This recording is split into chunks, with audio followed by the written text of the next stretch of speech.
मला शेळी पालन करायचंय आणि मी कोणत्या जातीच्या शेळीपासून सुरुवात करू? मुळात हा प्रश्न चुकीचा आहे. प्रश्न असा असला पाहिजे की मी शेळी निवडताना कशी निवडू, बस विषय संपला. जात मॅटरच करत नाही भाऊ. काय घेणं ना देणं जातीचं काय आहे बघा. तुम्हाला सांगतो, आता समजा उस्मानाबादी शेळी आहे, उस्मानाबादी शेळी आहे आपली, बघू शकता होंडा वगैरे पिल्लं.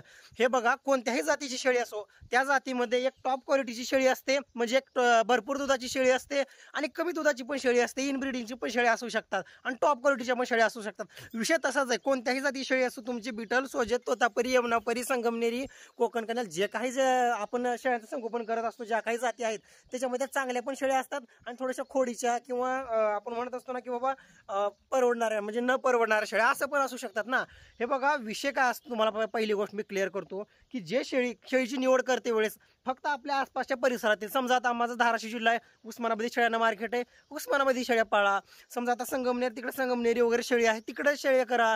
आता तिकडे कोकण कन्याला असो किंवा आता बिटल वगैरे आहेत, ती म्हणजे आपल्या परिसरातील गावरान शेळी. बघा, आता समजा आता पंजाब आपण म्हणत असतो की बिटल पंजाबची शेळी आहे, पंजाबमध्ये ती गावरान म्हणूनच संबोधली जाते. एक गोष्ट लक्षात ठेवा. आता काठीवाडी शेळी गुजरातच्या भागामध्ये 100% ती गावरान शेळी म्हणूनच म्हणले जाते. म्हणून सांगायचा उद्देश काय, आपल्या आसपासच्या परिसरातील शेळ्यांची निवड करायची पहिली गोष्ट शेळीपालनाची सुरुवात करते वेळेस.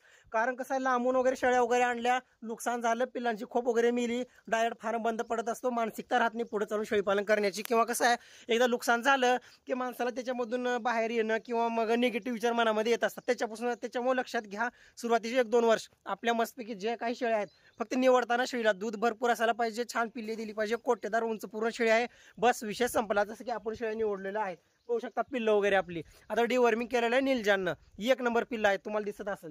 आता हीच पिल्लं आता 1 महिन्याच्या नंतर बघा काय जबरदस्त तेल वगैरे येतील पिल्लं, म्हणजे एकदम नळनळ पिल्ली जे आपण म्हणत असतो ते. कारण कसं आहे, बऱ्याच जणांचा विषय असतो किंवा मी बिटलपासून सुरुवात करू का.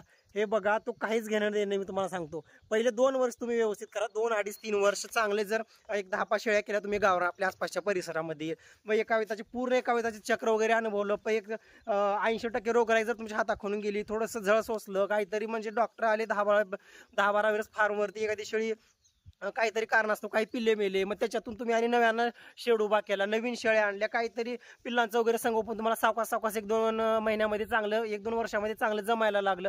मग त्याच्यानंतर तुम्ही विचार केला पाहिजे की बाबा आता समजा आता माझ्या उस्मानाबादी शेळ्या आहेत, काही शेळ्या समजा 3 पिल्ले देत आहेत, मग त्या ठिकाणी आता दुधासाठी आपण 1-2 काठेवाडी शेळ्या वगैरे आणू शकतो, किंवा वेट गेन फास्ट वगैरे होते म्हणून आफ्रिकन बोरचा आपण ब्रीडर वगैरे वापरू शकतो, किंवा आपण आता ब्रीडिंगसाठी वगैरे बोकड वगैरे विक्री करण्यासाठी ते आपण बिटलचा वगैरे नर आणू शकतो. ह्या गोष्टी आपल्या मनावरल्या आहेत. हे बघा, ज्याच्या त्याचा मर्जीचा सवाल आहे, पण अनुभव घेतल्याच्या नंतर तुम्ही कोणत्याही शेळीचे संगोपन करू शकता, हे पण लक्षात घ्या अगोदर. कारण बघा, आता आमच्या इकडं एखाद्याचं म्हणणं असतं की आमच्याकडे दुधाला जबरदस्त भाव वगैरे आहे, तुम्ही चांगल्या दुधाच्या शेळ्या वगैरे करू शकता. म्हणजे कसं आहे, फक्त आपल्या असं चॉईस थोडीच आहे की आम्ही कपडे घेणार आहे ना, असं हे घेऊ का ते घेऊ, काहीच घेणं देणं नाही. शेळी पालन करण्यासाठी फक्त एक गोष्ट सांगतो तुम्हाला व्हिडिओमध्ये, पूर्ण व्हिडिओचं एकच वाक्य, ज्या शेळीला भरपूर दूध आहे ती शेळी पालन करण्यासाठी परवडते, अन्यथा शेळी परवडतच नाही, ते शेळीपालन बंद पडते. मी तुम्हाला एका वाक्यात सांगतो, कॅल्शियम पाजवा, लिव्हर टॉनिक, डिवर्मिंग काय करायचं करा.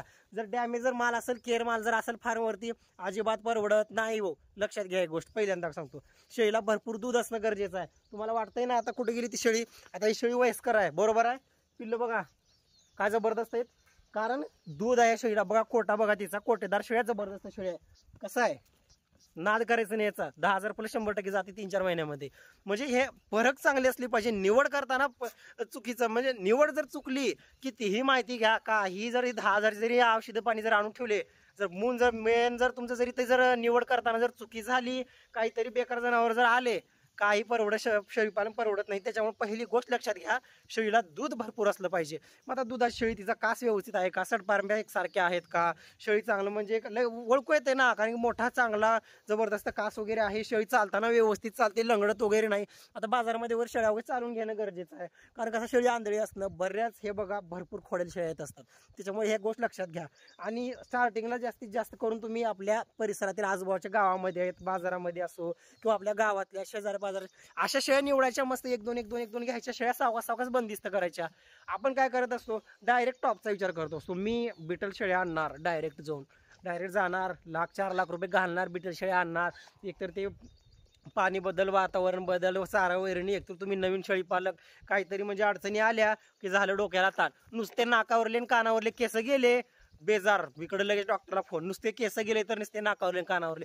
म्हणजे इकडं नॉर्मल अडचणीला जर तुम्ही जर एवढं जर विचार जर करत असाल किंवा जर माहिती कमी असेल, फालतूमध्ये हे खर्च करण्यात विषय नाही. कारण मी सांगू शकतो व्हिडिओमध्ये सांगू शकतो किंवा असा नर वापरा, हे वापरा. समजा बिटल वगैरे टॉप क्वालिटीचा वापरा. तुमच्या शेळ्याला लहान राशीच्या राहिला बिटलचा नर वापरला, 3-4 महिन्यामध्ये शिजर करावं लागेल तुमच्या शेळ्याला.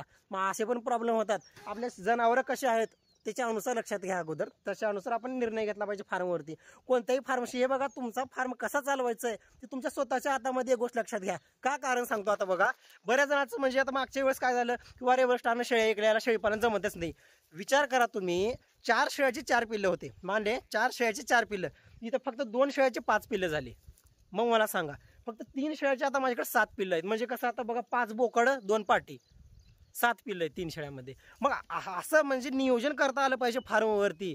ह्या गोष्टी लक्षात घ्या अगोदर. मी व्यवस्थित अजून पैसे जुळवणी केली, मस्तपैकी अजून शेळ्या वगैरे खरेदी केल्या. मी म्हणत होतो तुम्हाला की आपण शेळ्या आता काढणार आहोत. हां, आता तो विषय वेगळा की एकदम बंदिस्तमध्ये सेट झालेल्या शेळ्या होत्या. कारण ह्या चारा बघा, शेळ्या एकदम म्हणजे तेवढं काय आवडीनं खात नाही सध्या.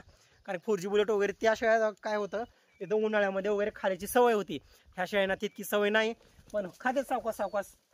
आणि हा दशरथ घास निभरलेला दशरथ घास आहे, त्याच्यामुळे आवडीनं खात नाहीत बरं का. कारण बघू शकता पूर्ण कापसाळेला मध्ये याच्या कापसाळेला असल्यामुळे काय खात नाही तेवढं. कारण 3 महिने झालेले आहेत, आता कापणी करायची, नंतरच्या कापण्या 2-2 महिन्यामध्ये येतात. आता इथून पुढे दशरथ घास वगैरे भरपूर चारावणी आपल्याला लावायचे आहेत. आपलं हे मेथी घास असो, अजून तुती वगैरे. कारण बंदिस्त शेळीपालनामध्ये भरपूर चारे वापरणं गरजेचं आहे बरं का. आणि याला मस्तपैकी आणलेलं आता तुम्हाला दाखवतो मी कालच. कारण कसं आहे, मी काय विचार करतो बघा, 1 लिटरचं कॅल्शियम आणलेलं होतं मान्य, पण आता पिल्लं वगैरे वाढले. आता 5-7 पिल्लं आहेत ना आपल्या फार्मवरती. 7 पिल्लांना म्हणजे नियोजन तर झालंच पाहिजे ना. कारण खर्च करायला म्हणजे कुठेतरी 5-5.5 महिन्याचा बोकड 10,000 प्लस विक्री करण्यासाठी तसं सांभाळावी लागेल. बोकड बघितल्याच्या नंतर असं तेल दिसायला पाहिजे. बघू शकता ऑस्ट्रेट वायमरला अजून फोडलेले सुद्धा नाही दोन्ही. हे आपण रेग्युलर पाजायचा, रोज सध्या पाजत असलेला काल आणून ठेवलेला ऑस्ट्रेट आणि वायमर बघू शकता. आणि तुम्हाला निलजान, हे बघा निलजान, हे आहे डिवर्मिंग करायचं बरं का. सकाळीच डिवर्मिंग वगैरे केलेली आहे आपण. बघू शकता निलजान आहे, 90 ml 100 mlचा आहे. बघू शकता अशा प्रकारे आणलेलं आपण आहे. आणि हे न्यूरोकाइन, आपलं न्यूरोकाइन प्लस 1 नंबर रिझल्ट आहे. लहान पिलांना 1 महिन्यापर्यंत न्यूरोकाइन प्लस द्यायचं, डायरेक्ट कॅल्शियमवर घ्यायचं, 2 महिने झालं डिवर्मिंग करून खोराकावर घ्यायचं. हे बघा, वेळ महत्वाची आहे. कधी डिवर्मिंग करावी, कधी कॅल्शियम करावं, कधी खुराकार घ्यावं, बोकडांना कोणता खुराक द्यावा, पाटीला कोणता, ह्या सर्व गोष्टी तुम्हाला माहिती पाहिजे. मगच कुठेतरी शेळीपालनामध्ये तुम्ही काहीतरी करू शकता बरं का. उगा असं काहीच नाही. हा 50-60 शेळ्या येतात एकाच्या शेळीवर, म्हणजे कळा नाही काय नाही, बघितल्याच्या नंतर काय मरके पिल्ले, त्याच्या कानाला गेजडं असलं जर झालं तर मग शेळीपालन पुरत नाही बघा. म्हणजे कसं आहे, तुमच्या 50 शेळ्या आहे, पण तुम्ही जर संगोपन जर व्यवस्थित करत नसाल, त्यांच्या पासोळ्या जर उघड्या पडल्या काहीच म्हणजे परवडणार नाही तुम्हाला. पण 10-15 शेळ्या जबरदस्त टॉप क्वालिटीचं संगोपन चालू आहे, कॅल्शियम पाजणं चालू आहे, 1 नंबर शेळीपालन परवडतंय. म्हणून म्हणतो शेळ्याची संख्या जास्त असणं काहीच घेणदेण नाही. तुम्ही टॉप क्वालिटीच्या थोड्या शेळ्या ठेवा, 10-20 शेळ्या बस झाल्या, पण 2-2, 3-3 पिलं देणाऱ्या भरपूर दुधाच्या शेळ्या ठेवणं गरजेचं आहे. आता समजा आता माझ्या शेळ्या 10-15 शेळ्या, थोडंसं दूध वगैरे कमी पडते, 2 ठेवल्या काठेवाडी शेळ्या मस्तपैकी, 2-3 काठेवाडी शेळ्या ठेवल्या. आणि तिसरं जे पिल्लो आहे ते बॉटलवरती घेतलं मस्तपैकी, त्या शेळीचं दूध पाजून हे पिल्लांना पाजलं काढून आपण. म्हणजे कसं आपला फार्म जो आपण चालवतो किंवा पिल्लाचं जे संगोपन आहे त्याच्यामध्ये काय काय बदल करता आलं पाहिजे किंवा काय काय बदल करू शकतो, नव्यानं काय ऍड करू शकतो, ह्या सर्व गोष्टी जाणून घेणं गरजेचं आहे. मी विचार सुद्धा केला नव्हता की कोंबड्या करायच्या, मस्तपैकी कोंबड्या वगैरे केलेल्या आहेत. कारण बघू शकता आता इथे हे रोज अंडे देतात. आता मी थंबनेलमध्ये, या व्हिडिओच्या थंबनेलमध्ये तुम्हाला दिसेल अंड्याचं वगैरे फोटो. ठीक आहे, बघू शकता इकडं कोंबड्या वगैरे. आजचा व्हिडिओचा एकच होता की शेळीचं जातीशी काहीच घेणं देणं नाही. प्रत्येक जात अशा काही शेळ्या आहेत, गावरान शेळी 3 पिल्लांना दूध पुरतंय, 3 पिल्लं देणारी शेळीचं 3ही पिल्लं खणखण राहतात. कधी पण लक्षात असू द्या, त्यांना कॅल्शियम नाही काय नाही. आपलं म्हणजे भरपूर असं रानावरानं खाणाऱ्या शेळ्या, म्हणजे ते आता गावरान, मग ते खराब आहे का, गावरान नाही म्हणजे का ती का शेळी हे झाली का. अहो मी म्हणणाऱ्या शेळ्याला, जातीवंत शेळ्याला ऐकत नाहीत गावरान शेळ्या, एक अशा जातीवंत शेळ्या असतात. लक्षात घ्या अगोदर ह्या गोष्टी, कारण त्याच्याशी काहीच घेणं देणं नसतं. आणि सुरुवातीचे 2-3 वर्ष असल्या तुम्ही वापरू शकता, तो विषय वेगळा. आफ्रिकन बोर असो, बेटल असो, काटेवाडी असो, यांचे क्रॉसिंगमध्ये वगैरे काम केलं, चांगला रिझल्ट आहे बरं का, तो विषय वेगळा. पण उगाच म्हणजे असं यूट्यूबचे भरपूर व्हिडिओ वगैरे बघणं, किंवा आता समजा बिटल फार्म आहे, कानं वगैरे लांबडे दिसायला भारी दिसतंय, काही घेणं देणं नाही. ते तसलं महागडे वगैरे ब्रीड आणून आपलं काय खाटी घेते, कमराला धरते, 4-5 महिन्याचा 8-9-10 हजार पिल्लू इकून मोकळं व्हायचं भाऊ.